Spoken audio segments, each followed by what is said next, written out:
So should we take the 6-2 split on the bench to mean that you're a big RG Snowman fan? Our original split was 5-3. Ben Donaldson pulled up injured right at the end of training today. So he's currently out of the mix. So we've adjusted it in what we think now, but we may still adjust again just because it's only just happened. We've got a lot of faith in Nick Champion de Crepney. He had a very good game in the first test against the British and Irish Lions, so he is certainly one option for us.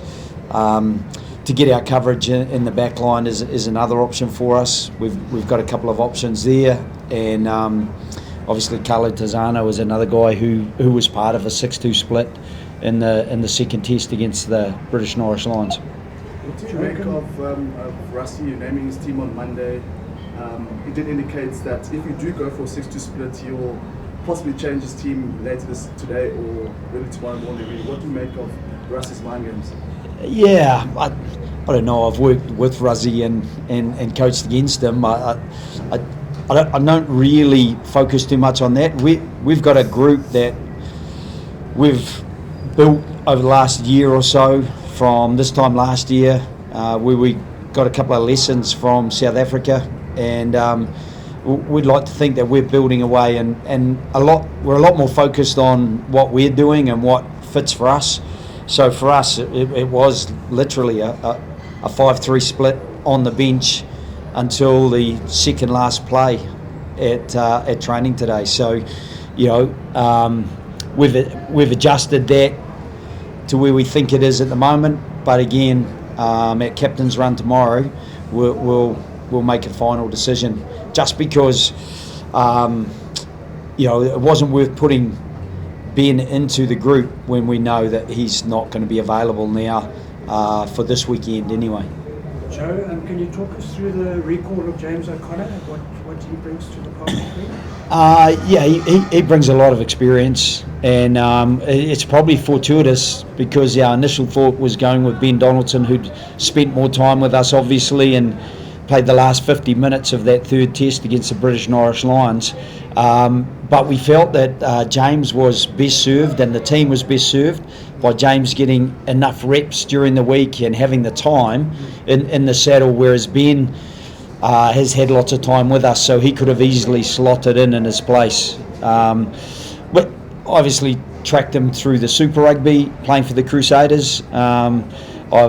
I've seen him play for a number of years, probably because he's played for a number of years. A very long career, but hasn't played for the Wallabies for 3 years, so he's pretty excited about that opportunity. Joe, talking about the Lions series, obviously you've got a lot in place there, particularly in the second and third test.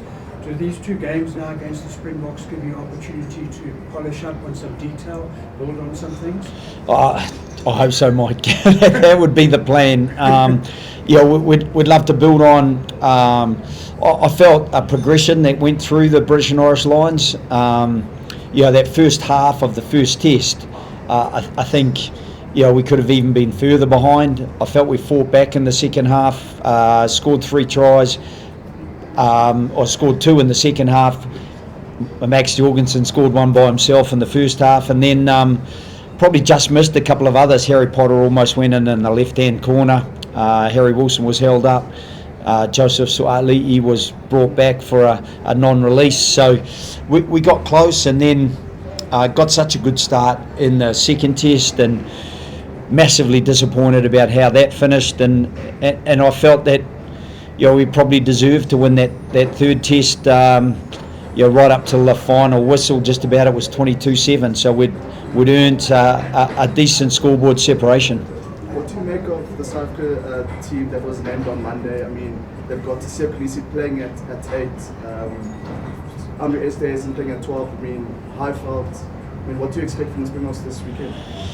Yeah, the Springbok, I think they've grown their game a little bit. I think Tony Brown, I'd have a lot of respect for his acumen. Felix, obviously, I coach Felix, I know him well, and obviously I worked with Rugby before, so I think they've got a coaching group that are very, very strong. Jerry Flannery as well, another Irishman. So I'm expecting that they'll be really strong in the set piece, as they always are. Their kick chase game will be very strong. That on any turnover or any bit of space they get, they've got lethal finishes. With Ronse, Van der Merwe, Jesse Creel is such a strong player.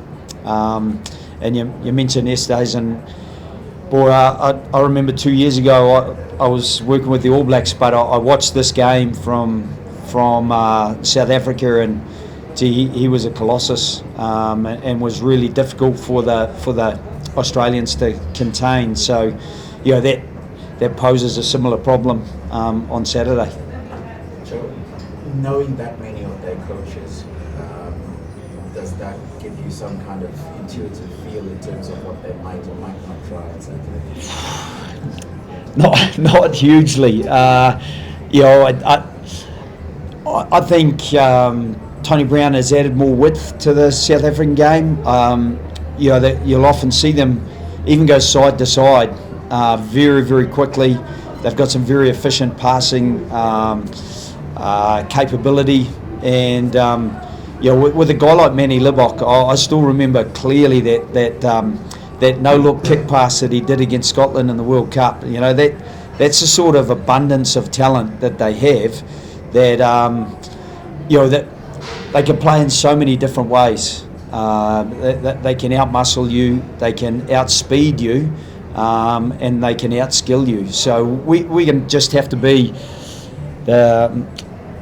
a little bit better, a lot better probably than we were in that last Lions test, because not just of who we're playing, but where we are. Coming up to the high veld is always a challenge for teams, I think. Joe, Rugby has a lot of respect for your breakdown work in that Lions series, and they've been really working on that aspect of the game. They tell us, do you think the selection of their loose trio sort of is in respect of that breakdown, that they're trying to counter it? I think with the breakdown, it goes across the whole team. I think some of the best counter ruckers, like Jesse Creel, was really strong in the wide ruck. Those sorts of guys. Fussy is a big man. So it's not just the loose forwards anymore that can really make the difference there. Malcolm Marx is such a threat through the ruck and on the ball. Oxnee's so low and strong, centre of gravity. So, I think Sia, obviously outstanding player. Peter Steph du Toit, one of the best in the world, and Van Staden, he's a mix of the two and outstanding as well. So we know that there's going to be some serious pressure on our ruck, and that getting pressure on their ruck is going to be a real challenge, because they're going to come in pretty forcefully to make sure that their ball carrier and their ball are looked after. A lot of the talk in the build-up has been about altitude, how difficult it is to play up here, etc. And to some extent the numbers bear it. I was just curious as to your particular take or your approach or attitude to dealing with altitude. Yeah, I think it's okay if you get an adaptation period, but when you fly in and play within the week, you don't really get that adaptation. So you're just going to have to manage yourself, and it probably means that those guys who come into the game later, they become even more important, which is one of the things that we're trying to balance up now in kind of renaming our team effectively and taking Ben Donaldson out, just because we're going to need to sustain our effort as best we can. So we're going to need the guys who come off the bench to add as much value as possible, because those guys who play the full 80 minutes, it's going to be a decent challenge for their lungs. James O'Connor didn't really feature much in the last series, but I mean, moving forward, he's coming to the back end of his career. But how would you look to utilise him as a flower for the Wallabies or as a player? Yeah, again, the good thing with James is he came in right at the start of the Lions series, so he had 3 weeks with us. So he had a period to probably just assimilate himself into the systems that we run and to start gaining confidence that he could run the game and the confidence of the players that he was the guy to listen to, and he's done that really well. So that's probably the first thing. It gives us confidence. Whereas Tane is only just, because of Tom Liner's injury in that last test against the British and Irish Lions, Tane's only just joined us really, and so he was on tour with us last year very briefly and made his test debut, so we've got a fair bit of confidence in Tane as well. But he had a very disrupted Super Rugby, didn't play a massive amount of minutes and didn't play consistently in the Waratahs, so we're just trying to balance all those things at the moment. Joe, maybe looking a bit more sort of long term on the back of British and Irish Lions series, we saw last week sort of confirmation that the kind of Ghetto law is no longer really in place. The Boks have used lots of overseas-based players, and it's a really good blueprint on how much it's added to them. Long term, how much do you think sort of extra overseas-based players like Will Scotland, for example, can really make sort of the Wallabies catch up to other teams quite quickly? Well, we've only got Will, so there are guys who've signed to go at the end of this year, but they played the full Super Rugby season, so we still see them as our players, and they're contracted through till the end of our playing season. So I think to keep the strength in depth and to build it further in Australian rugby, I think it's really important that we keep investing in those who are within Australia, and it's nice to have the flexibility of picking up some of the guys who maybe are overseas, but we've always been pretty forthright in trying to favour those players who've committed their future or have committed their playing season to the Wallabies. And so at the moment, Will is the only one who's outside that, but when those other guys, Tom Hooper, Langy Gleeson, Taniela Tupou, when they do leave, that will be a more complicated situation for us. Joe, Rassie has become quite famous or infamous in some quarters for his innovations, be it bomb squads or line-up balls and general play, or the wing chucking the ball in. I mean, Matt Williams has made it clear he's not a fan. What are your thoughts? Do you think it's good for the game, Rassie's innovations? I think there's some where it's maybe stretching things. Having a guy offside at the kickoff, I think that's been dealt with by World Rugby as an intentional breach of the rules, which then comes down to a sanction other than a scrum. So, he's a great man for testing the boundaries, though, isn't he? And if you can test the boundaries and get an advantage, a tactical advantage, strategic advantage, with the athletes he has at his disposal, why not? And I'd be, as I said, an admirer of Tony Brown. He's innovative, and so's Felix. So I think the three of them together, I'm sure they have some pretty good coaching meetings where they come up with some pretty good ideas. And if anyone's got a recording of those meetings, I'd love.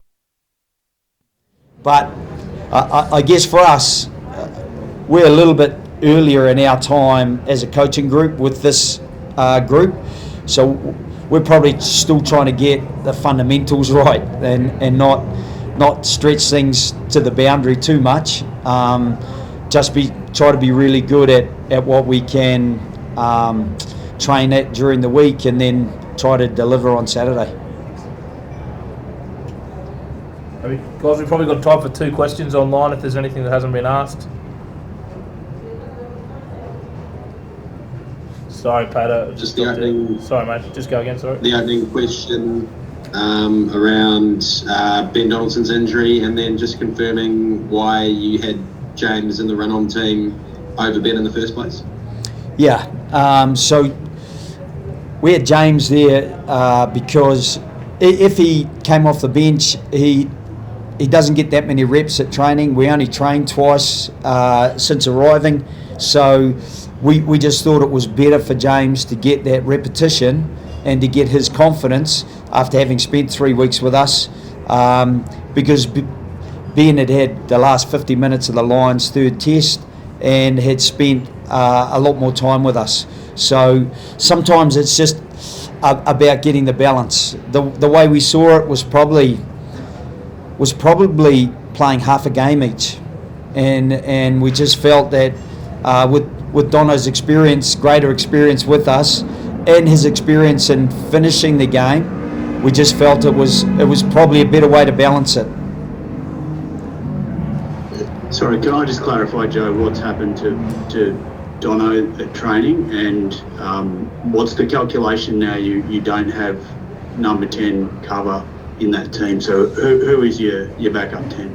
Yeah, well, Nick White can play 10 and Andrew Callaway, if we go with what we've got at the moment. In the second last play of the training, Dono kicked the ball and pulled up short. So we don't know what the extent of the injury is. We've only been back from training for about an hour, so he will get a scan though. So we'll have a definitive picture, because we need to know for next week as well whether we need more cover, and at the same time we're still trying to probably work out what we do to best get that coverage. As you asked, Nick White can maybe cover 10 and is astute enough to do so. Andrew Callaway has the skill set to cover 10, but it does leave us a little bit light. We know that Tate McDermott covers the wing well. I felt he had an outstanding game in the second Lions test where he had to fill in on the wing. So we know we've got some versatility in our group, but I think that's something that we're going to look at the captain's run and just see what best fits for us, because it's all happened just in a very short space of time. Thanks, guys. Sorry, just to further clarify, will you potentially change that team tomorrow? And is Tane Edmund in the picture? Why was he not considered for that 23 spot? Yeah, so he's in consideration for sure. So Tane is one of the options. Nick Champion de Crepney, Carlo Tizzano, Hunter Paisami played 10 until in the under 20s, and then shifted to 12, plus gives us really good midfield cover. So there's a few options that we're just going to try to get our best coverage and best confidence from. Our intention was probably to potentially give Tane a run next week after having spent a week with us. It's not a foolproof formula, but it's what we've tended to do with most players who come in fresh. And so Tane has only had 2 trainings with us. So, it's a big ask, but we've got confidence in him. Thanks, guys. I'll pop back shortly with Tom.